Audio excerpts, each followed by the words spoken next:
नमस्कार दोस्तों, मेरा नाम है अंशुमन नायक और आप सभी का बहुत बहुत स्वागत है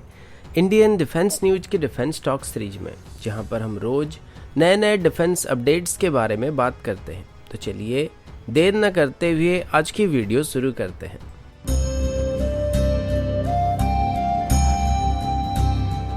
आज की पहली अपडेट एवेक्स को लेकर है। आप सभी को पता है कि इंडियन एयरफोर्स के पास अभी एवेक्स की काफ़ी कमी है और अभी डीआरडीओ की तरफ से नए एवेक्स को डेवलप करने की कोशिश भी किया जा रहा है, जिसमें से नेत्र सीरीज की नए एवेक्स को अभी बनाया जाने वाला है और इसके लिए अभी A330 प्लेटफॉर्म को बेस करके नए एवेक्स को डेवलप करने की कोशिश किया जा रहा है। लेकिन अभी इंडियन एयरफोर्स के एक farmer fighter pilot Sameer Joshi की तरफ से अपने ट्विटर आईडी में कुछ इमेजेस को शेयर किया गया था। उसके बाद बायो एरोस्पेस की तरफ से भी कुछ इमेजेस को शेयर किया गया था, जिसमें एक एवरो एयरक्राफ्ट को दिखाया गया था और उस एवरो एयरक्राफ्ट के ऊपर एक रेड डोम सेक्शन को इंस्टॉल किया गया था। अब ये बात अभी तक ऑफिशियली क्लियर नहीं किया गया कि एचएएल की तरफ से या डीआरडीओ की तरफ से एवरो एयरक्राफ्ट को बेस करके कोई एवेक्स को डेवलप किया जा रहा है या फिर नहीं किया जा रहा, क्योंकि एवरो एयरक्राफ्ट को वैसे भी अभी रिटायर करने का प्लान किया जा चुका है और इनको अभी C295 एयरक्राफ्ट के द्वारा रिप्लेस किया जाएगा। लेकिन दूसरे तरफ जिन 56 एवरो एयरक्राफ्ट को भी रिटायर करने का प्लान किया जा रहा है, इनमें से हर एक एयरक्राफ्ट में अभी लगभग 70% के आसपास सर्विस लाइफ बचा हुआ है।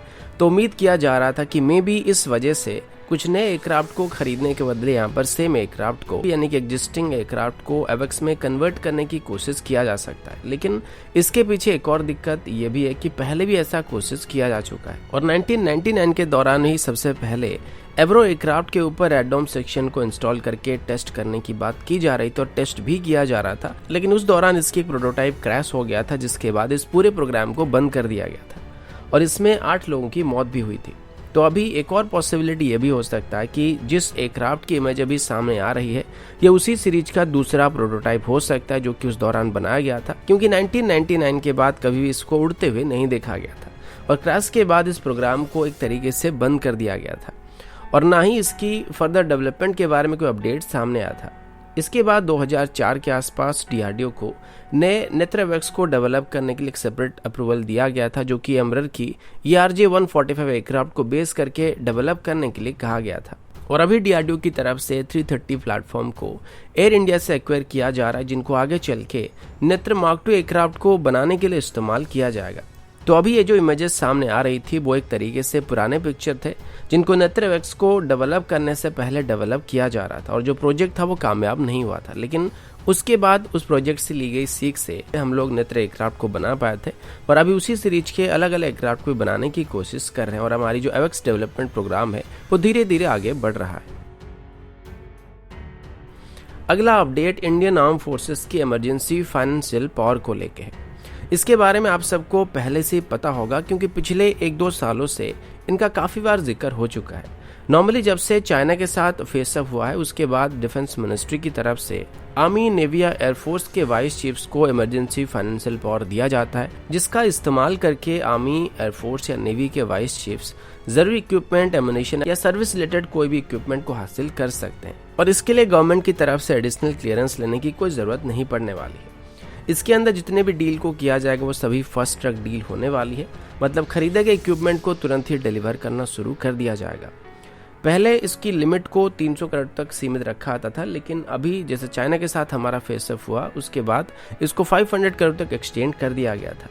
अभी एक बार फिर से इसकी टाइम लाइन को भी एक्सटेंड किया जा रहा है और पिछले साल की बात करें तो पिछले साल भी ऐसे ही फाइनेंशियल पावर को दिया गया था, लेकिन इनको मार्च में इशू किया गया था, फिर इसको धीरे धीरे एक्सटेंड करते करते दिसंबर तक एक्सटेंड किया गया था और इस बार भी वैसा कुछ किया जा रहा है। मतलब अभी 31 दिसंबर तक तीनों सर्विस के वाइस चीफ्स को दिए गए इमरजेंसी फाइनेंशियल पावर को गवर्नमेंट की तरफ से एक्सटेंड कर दिया गया, यानी कि 31 दिसंबर तक हमारे तीनों सर्विस के चीफ अपने इमरजेंसी फाइनेंशियल पावर का इस्तेमाल करके कोई भी इक्विपमेंट को खरीद सकते हैं। लेकिन यहाँ पर जो भी एक्सटेंशन वगैरह दिया जा रहा है वो रेवेन्यू प्रोक्योरमेंट के अंदर दिया जा रहा है, ना कि कैपिटल प्रोक्योरमेंट के अंदर दिया जा रहा है, जिसमें सिर्फ एमुनेशन और स्पेयर पार्ट या सर्विस रिलेटेड इक्विपमेंट को ही खरीदा जा सकता है। अगला अपडेट कैट्स वॉरियर सिस्टम को लेके है, जिसको पहली बार 2021 की एरो इंडिया शो के दौरान डिस्प्ले किया गया था, लेकिन अभी हम इसमें हाल ही में जुड़े हुए कुछ नए अपडेट के बारे में बात करने वाले हैं। आप सभी को पता होगा कि कैट्स वॉरियर सिस्टम में मल्टीपल सब एलिमेंट्स का जिक्र किया आता है, जिनको मिलाकर इसको एक कंप्लीट सिस्टम बनाया जा रहा है। लेकिन अभी ट्विटर में इसको लेके एक नया थ्रेड मुझे देखने को मिला था, जो कि संदीप नाम के एक बंदे ने लिखा था, और उसमें कैट्स वॉरियर सिस्टम के अंदर कैट्स उमका नाम की एक और सब सिस्टम को ऐड करके दिखाया गया था। आप सभी cats Hunter, cats alpha, cats warrior या कैट्स इन्फिनिटी जैसे सिस्टम के बारे में पहले से ही जानते होंगे, लेकिन ये जो कैट्स ओमका सिस्टम को अभी ऐड किया जा रहा है, इसमें ऑप्शनली मैन्ड कॉम्बैट एयरक्राफ्ट का जिक्र किया जा रहा है, जिसमें हमारे पुराने एयरक्राफ्ट को अनमैन्ड एयरक्राफ्ट में कन्वर्ट करने का प्लान किया जा रहा है। इसके बारे में पहले भी कई डिफेंस एक्सपर्ट्स की तरफ से अपना राय दिया जा चुका था कि भारत को अभी अपने पुराने MiG-21 जैसे एयरक्राफ्ट को रिटायर करने के बाद इनको अनमैन्ड एयरक्राफ्ट में कन्वर्ट कर देना चाहिए, जो कि आगे चल के भारत के लिए काफ़ी काम आ सकते हैं। इनको ज़रूरत पड़ने पर हम लोग रॉयल विंगमैन की तरह इस्तेमाल कर सकते हैं, फाइट करने के लिए इस्तेमाल कर सकते हैं, या फिर ज़रूरत पड़ने पर इनको डिकॉय के तौर पर भी इस्तेमाल किया जा सकता है। साथ ही स्ट्राइक करने के लिए भी इनका इस्तेमाल किया जा सकता है। लेकिन अभी तक भारत की तरफ से ऑफिशियली इनको ऐसे एयरक्राफ्ट में कन्वर्ट करने का कोई जिक्र नहीं किया गया,